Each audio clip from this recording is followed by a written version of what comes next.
I am so excited to be here with Cassandra Leoncini. I should have asked you did I pronounce that right? You got it. Oh, yay. Well, unless you're in Italy, unless it's in Italy, and then you go to Leoncini.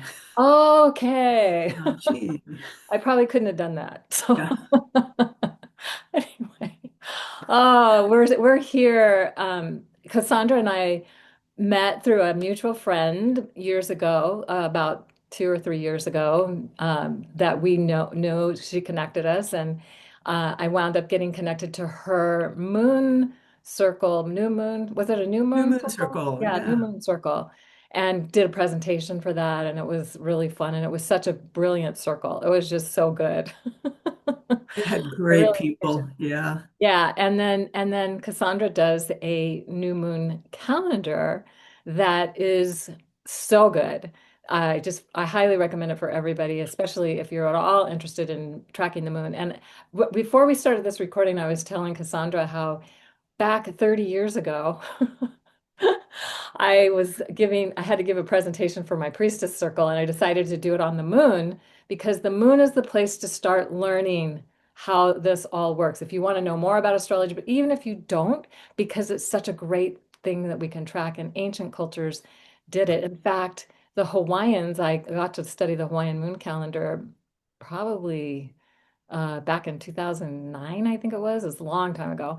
Anyway, they had 29 and sometimes 30 days of the moon. So the moon phases, they recognize 29 phases of the moon and sometimes 30 because it's 29 and a half day cycle. So sometimes that adds that extra day. So they had a phase for that as well. And they had a name for each of those days. And it was like, wow, we should be doing that.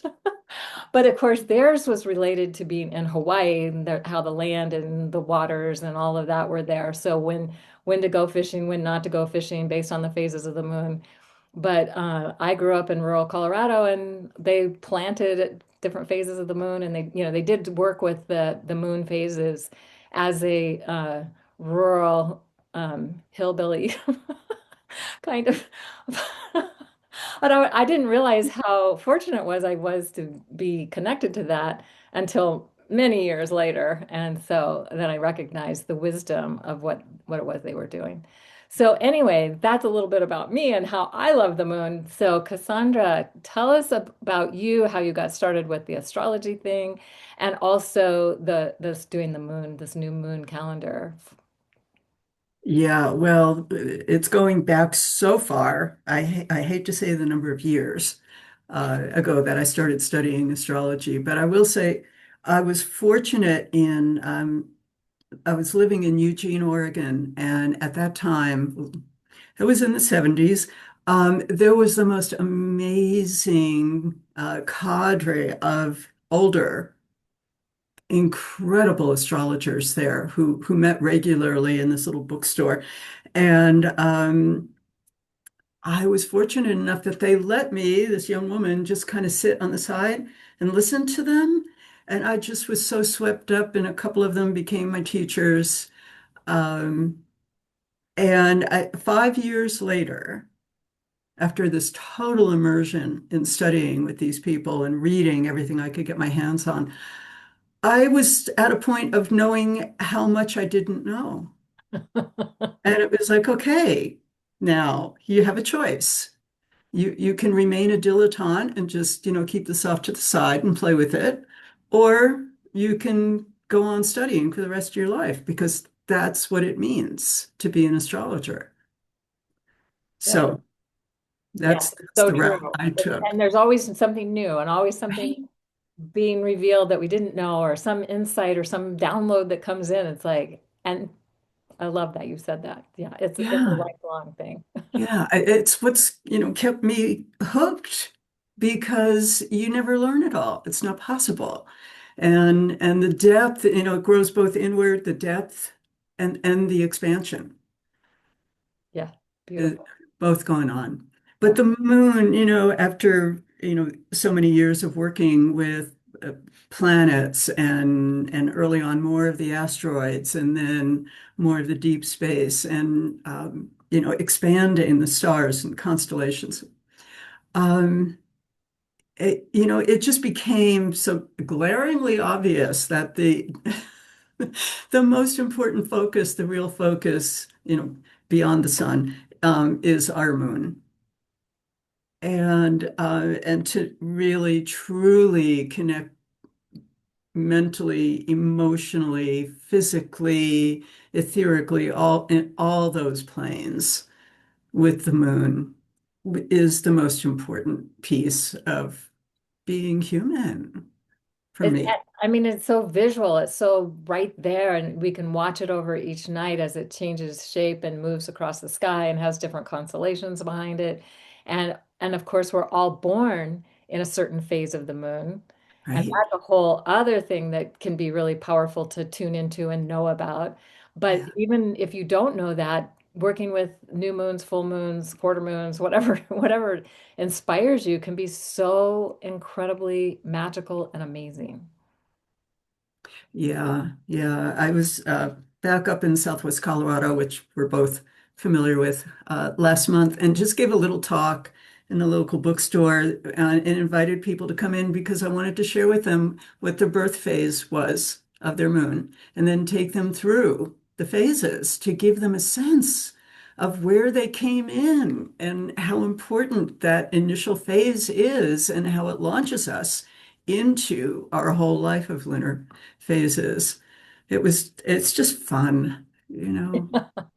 It's so good. I love it. Yeah, I think moon phases, knowing our moon phases can be really important and a good time for creating magic and ceremony and intention for our personal self. Like new moons are great for the collective. New moons and full moons both are great for the collective, but when we know our personal moon phase, and hey, some people are born in a new moon and a full moon, so then they have the collective activation as well as the personal activation happening. Yeah. So tell us about your new moon calendar. Yeah, well, for years and years, like a lot of astrologers, I was totally dependent on Jim Maynard's Pocket Astrologer. I remember it well. And that poor man, when he finally retired, he was getting hate mail from people. You can't do this. You can't retire. Oh, it was just crushing to not have that tool anymore. And I started casting about. And of course, We Moon is fabulous. I love the We Moon calendar. And there's some other there's some people out in New England somewhere who do a beautiful, huge work of art graphic of the lunar cycle. It's a gorgeous lunar calendar. Um, but what I wanted was closer to what the pocket astrologer used to do. I wanted to know where the moon was every day, right there in front of me. And I couldn't find anybody who did 8 phases. And I think about the Hawaiian calendar you just described with 30 phases. It's like, I can't deal with it if I don't have eight. But imagine having to have 30 in front of you all the time. So I realized I needed to create a calendar for myself. And I had so much fun doing it. This is going back 4 or 5 years now. I loved doing it. I loved pulling together the art, the images, the doing the research.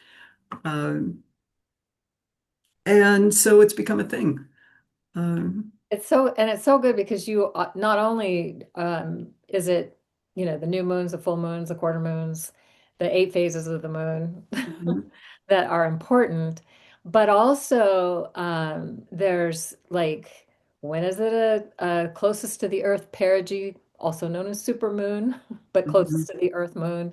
When are the eclipses? When are the um, right. other factors that are happening with the moon? It's all there. It's so good. Yeah. Yeah. Yeah. I keep every year I add a little more. It's like, oh, okay, maybe I'll put in the retrogrades this year, The get planets into go some, retrograde. Yes, that's really helpful, isn't it? isn't it? And when they go direct, even more helpful. Yeah. Yeah.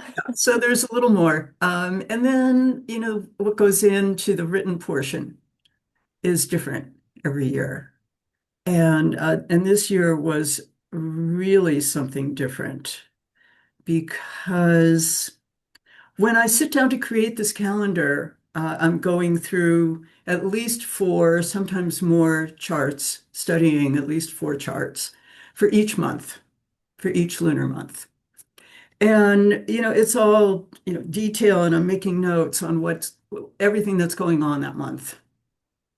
And then I just kind of sit with all of that. And this is what I do when I'm working with clients too. I mean, I get all the details down and then step back, move into the other side of the brain and let it coalesce and let it come together in the way that it needs to come together at that point in time. Right. So it's all of the moment. Um, and this time, what came through from elsewhere, wherever these things come from, were stories. They are short stories. For And I each just, month, for each month, there's a story. for each month. Yeah. And so I just started scribbling down the first one and went, oh, this is interesting. Where's this coming from? Scribble, scribble, scribble. And and by the time I looked up, four of them had downloaded, and there were four, I'm going to call them characters, there were archetypes, four archetypes. And then their stories kept going, each one of them. So there are like three tellings for each of these archetypes that develop and entwine that I had no idea that was going to happen. It just happened. So this is a really, and they're so tied to the astrology, both lunar and planetary and beyond for each month. So I'm just so curious to hear how people hear these little vignettes each month. Yes, I haven't read them all, but I have read some of them, and I'm just like, wow, they're very multidimensional. I Mm. and how you are describing everything, and it's like, and weaving it all together in this little story for each month. It's okay. I'm looking forward to reading the rest of them. And also, okay, so this is called a 13 moon calendar. Hmm. And so a lot of people will feel that there are 13 either new moons or full moons in a year, when actually in a calendar year, it's 12. Right. It's 29 and a half days from new moon to new moon or full moon to full moon, and the closest whole number is 12. But there's always a little left over, kind of like the 29 and sometimes 30 days of the moon phases that the Hawaiians track.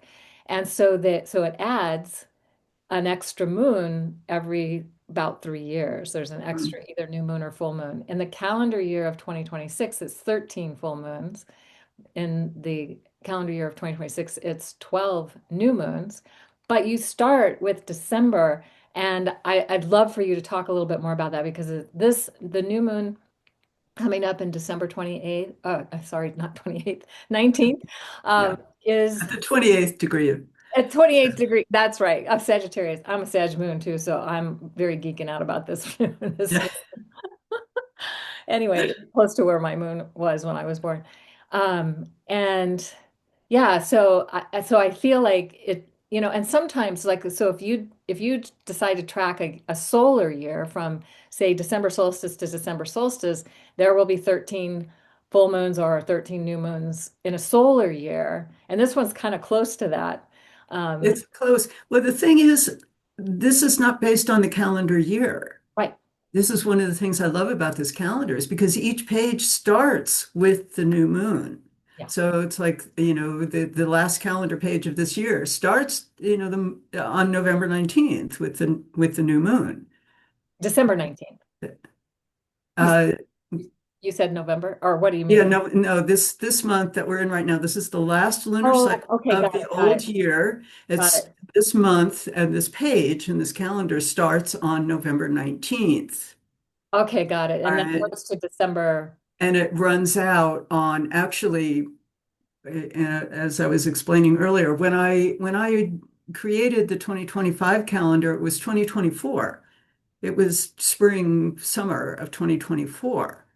And I just naturally brought it all the way out to this calendar ends on December 20th, the day before winter solstice, because To me, that's the start of the year. And for many people, it's not January 1st. It's solstice. It's winter solstice. And this year, we have that new moon happening 2 days before solstice.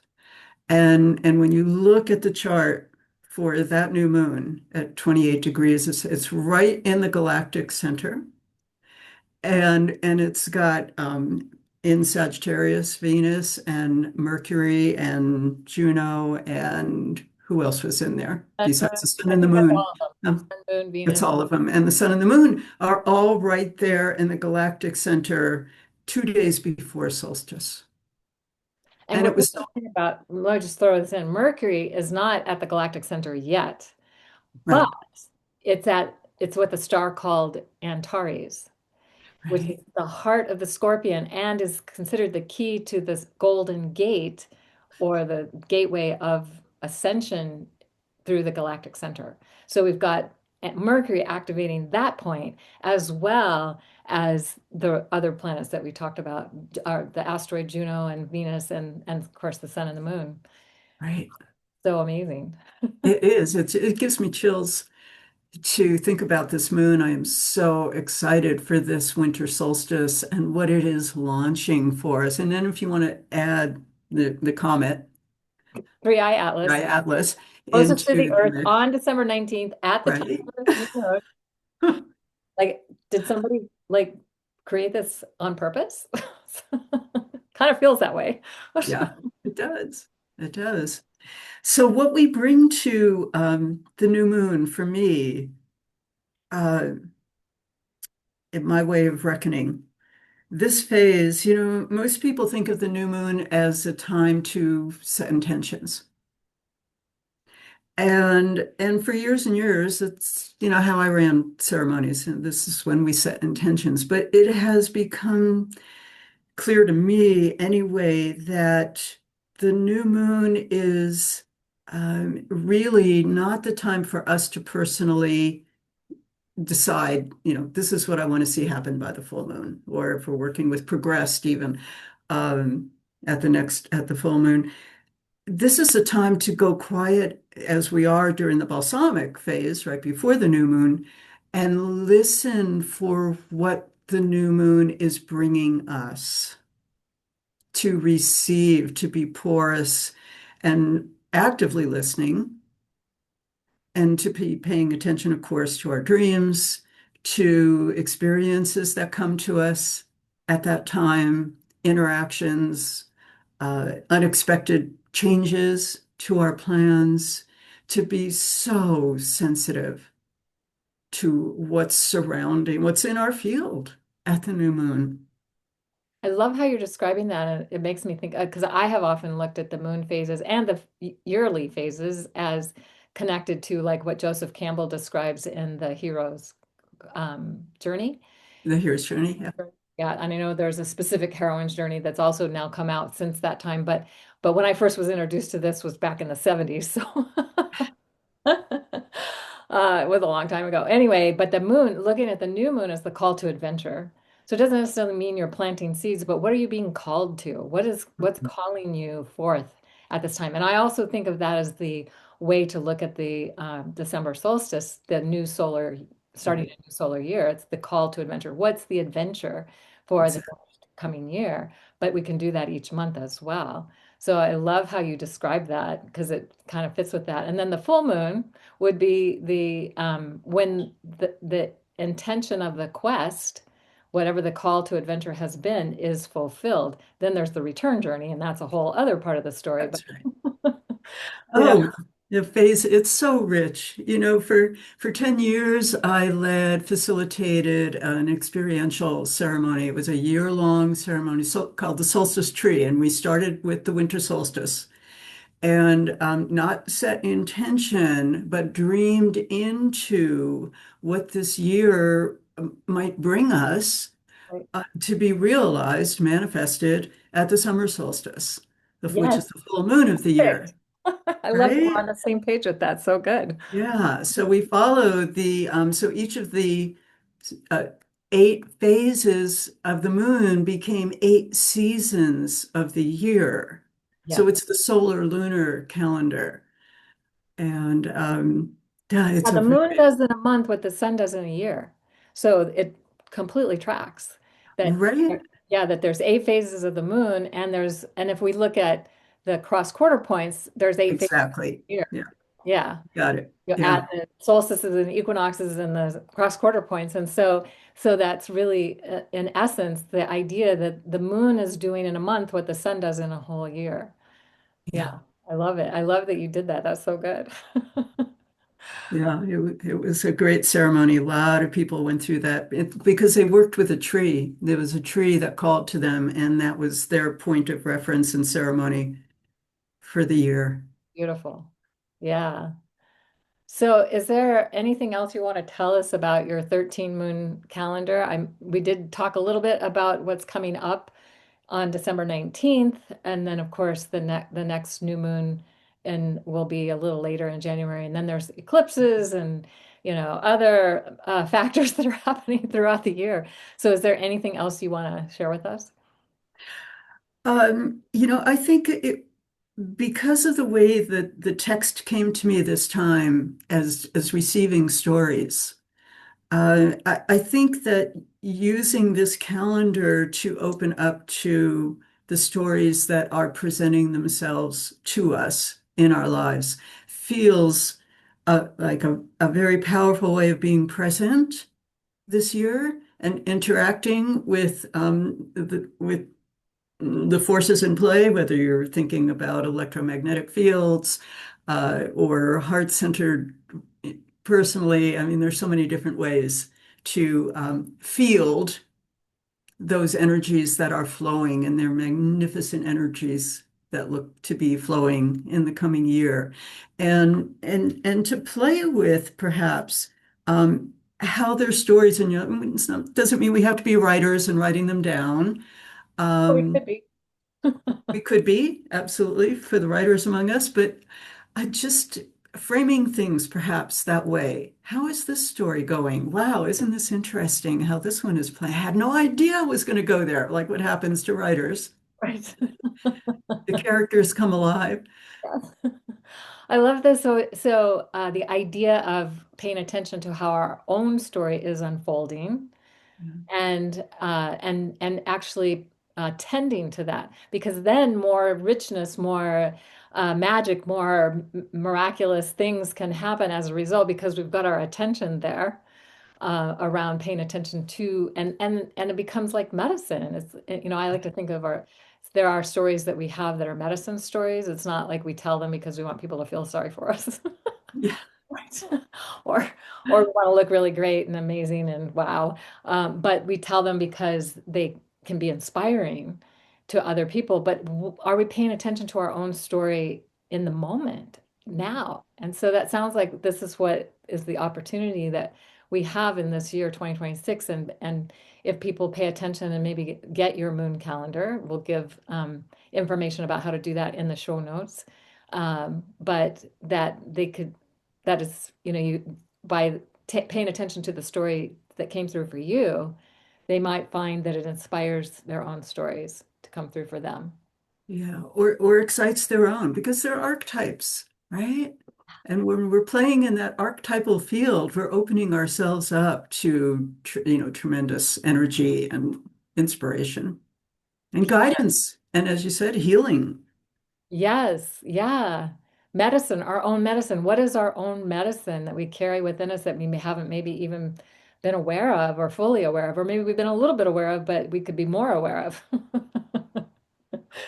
So I love that. That's so good. Um, so uh, I I feel like something else that might be inspiring for people is to put the moon calendar somewhere where you see it and you can keep track, but also create an altar for the moon. Mm, Altars alter awareness. That's their purpose. So you create an altar and it could have a vision board on it. It could have, symbols and things that represent perhaps the whatever the theme is that you choose for the year. Like I think it's really great to choose a theme I had a theme for 2024 that was genuine self-acceptance of the Hmm. theme. And then this year it was a little longer theme. I tried to keep them short, but this one I just couldn't resist, and I have a feeling I'm going to do it again next year called Living in the Magic of Love. Oh, And beautiful. so they could be like a one-word theme, two-word theme, three or four words, something like that. But a theme, it's not necessarily an intent, I guess you could look at it as an intent, but it's a theme that you want to. So I could imagine that then working with the moon calendar over this year would help you in terms of seeing how that theme is manifesting for you over the year. Yeah, absolutely. We're framing it, and that's exactly how we did the solstice tree ceremony for the year. Is it was a theme like that came forward, and we planted it as a seed under the tree that we were working with, and worked with that theme through the meaning of the phases of the seasons all through the year right down to the end of the year, the balsamic phase, which we're in now for Yeah. 2025, of and releasing it and letting it all go to ground as compost for the new seed that'll be coming up for us with winter solstice. Yes. With a new moon right Right? before that. So we're still in the new moon energy as we go through the solstice. Yeah, I love it.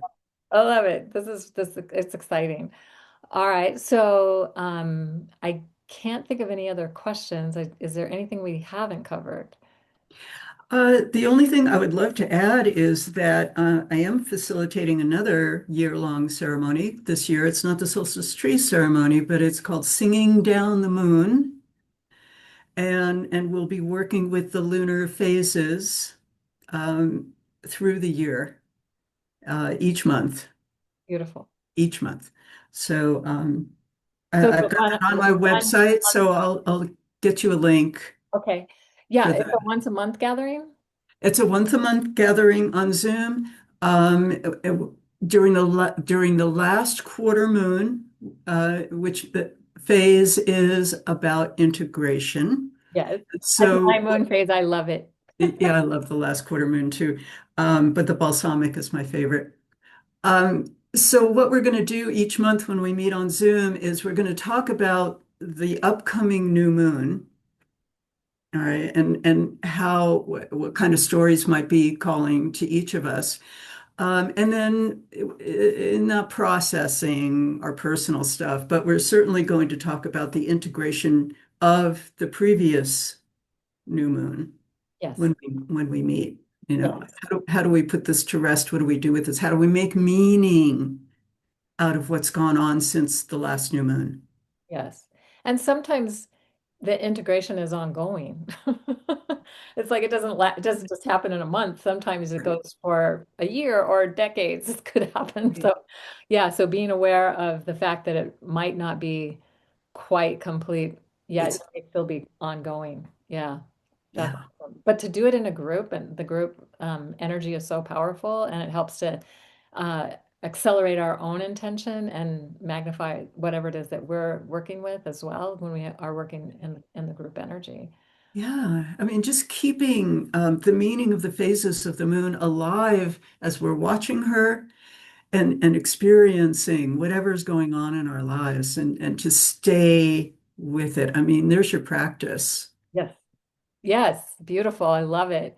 So if you are interested, there will be a link in the show notes of where you can get the calendar and or join the year-long adventure with the moon. And for those, some of us, I've worked with this for many, many years, but there's always something more, always, as we talked about earlier. And I feel like it's such a good basis for everything. And we're going through so much transformation and change Mhm. through planetary changes and interstellar objects that we don't know where they came from or what they're doing. The Earth is at this new moon on the 19th is with the galactic center, as you mentioned, and just something else to know about that is that the galactic center has energy that comes out of it in Mm. regular, like they call it the galactic current sheet, and our whole entire solar system is moving through that galactic current sheet, something that only happens every 30 million years. So we are getting we we are getting amplified in ways that it's beyond just a regular new moon or a regular time when the planets align with the center of the galaxy or whatever that might be, um, as well. And then on the solstice, the sun is rising on the cross where the galactic plane intersects the the galactic plane of our solar system, also known as the ecliptic, the galactic cross, and that's been happening since 1926. Came within half a degree in 1962, goes until 2034 in the half a degree range, and then 2070 within the 1 degree range on either side of that. So that's only something that can happen every 26,000 years. So we've got that going on. So we've got this 30 million year thing, we've got this 26,000 year thing, and then we've got, well, the moon in 19 years will be back at this new moon Yeah. phase again. So Yeah. this is like the something that's getting activated for a 19-year cycle as well. Yeah. So It's awesome. It's yeah, just it's so good. So thank you so much, Cassandra, for I love that you are leading this, that you're taking the time to create the structure and the framework so people can engage it if that feels alive and aligned for them. And yeah, it's powerful. And then also the calendar. So if you know, some people don't like Zoom, I don't know. But at least the calendar can keep you on track. So, absolutely, absolutely. I think, yeah, it again, it's a kind of practice that I think is enormously needed this year to yes, help keep us focused yeah. and grounded and real. And with your beautiful guidance, I just Uh, think people will really benefit from that. So uh, love that. Thank So you, thank you Caitlin. so much for what you do and showing up and sharing this with us. Oh, likewise, thank you for what you do. Grateful for you having me here today. Thank you so much. Yes, thank you. All right, so maybe we'll do this again. Would love to. Maybe there'll be a moon phase that we need to talk about again. So stay tuned. Okay. All right, bye Bye. everyone. Bye-bye.